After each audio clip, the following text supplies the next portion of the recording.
Hello everyone, today I'm going to show you how to configure DNS over HTTPS for safer browsing. So I will be on my laptop, and make sure you will be just on your desktop or laptop. So you will just open any browser, but I will just recommend it for the Google Chrome. I will just tap on it simply, and we will move in the top right corner of three dots, settings, and I will be just move in the settings. So when you just get open, in the left side the second option is privacy and security. I will just tap on it simply and scroll down. Here is the second last option is security, safe browsing. I will just tap on it simply, and if you just scroll down, so you will just find the option of this one, use secure DNS.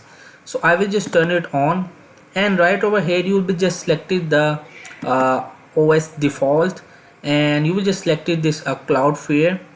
I will just tap on it. So that's it. So in this way you will just have to configure DNS over HTTPS for safer browsing. So that's it. So hope this video helped you. Please don't forget to like and subscribe and get notified for more videos.